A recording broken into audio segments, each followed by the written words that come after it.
Rota, l'autrice del libro Amalia Guglielminetti, L'amore in versi con Guido Gozzano, edizioni Pedrini, che non a caso si trova su un tavolino di questa caffetteria Baratti e Milano di Galleria Subalpina. Ma perché proprio Baratti e Milano?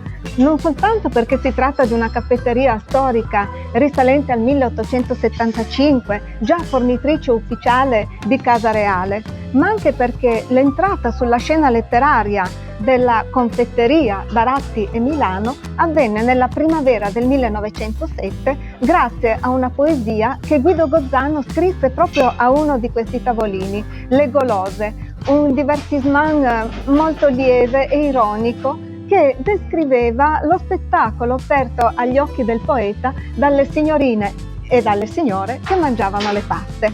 Ma il 1907 fu anche l'anno in cui Amalia Guglielminetti fece il suo ingresso trionfale sulla scena letteraria, irridente all'ombra di un enorme cappello piumato.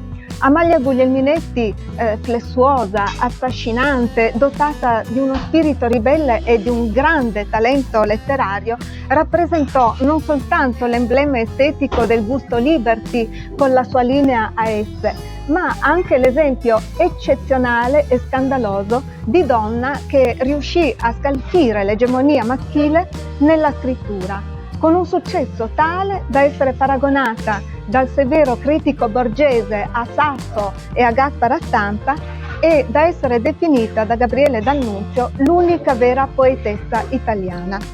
Amalia Guglielminetti e Guido Gozzano vissero una liaison molto intensa quanto tormentata, come si evince dal loro epistolario che venne pubblicato nel 1951 da Garzanti. Il mio libro è proprio dedicato al loro bel romanzo non vissuto.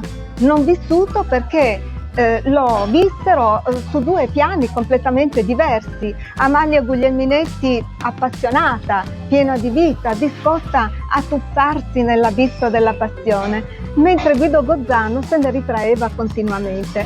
Questo non solo perché consapevole della malattia polmonare che lo avrebbe condotto alla morte a soli 32 anni, ma anche per la natura del suo carattere, per cui si innamorava soltanto di donne irraggiungibili, di modo che il desiderio rimanesse intatto, perfetto e non dovesse scontrarsi contro gli spigoli della realtà. Da questo bellissimo epistolario ho tratto 12 snodi fondamentali, tramutandoli in poesie. Ovviamente con una grande attenzione per la metrica dei sonetti di Guido Gozzano e Amalia Guglielminetti, ma soprattutto con un profondo transfert per indagare le loro anime inquiete. Un transfert che non ha mancato di annotare Vittorio Sgarbi nella sua folgorante prefazione. Ho dedicato questo libro ad Amalia Guglielminetti per contribuire a rendere merito a questa grande donna e letterata che fu sempre consapevole che il suo eccezionale talento letterario l'avrebbe condotta alla solitudine, tanto da autodefinirsi quella che va sola. Una donna che sicuramente avrei voluto incontrare nel suo salotto oppure in questa splendida sala di Baratti e Milano, dove una sera lei fece un ingresso trionfale da grande eccentrica indossando un cappello da prete e il maître imperturbabile le chiese: «In che cosa posso servirla, reverenda?»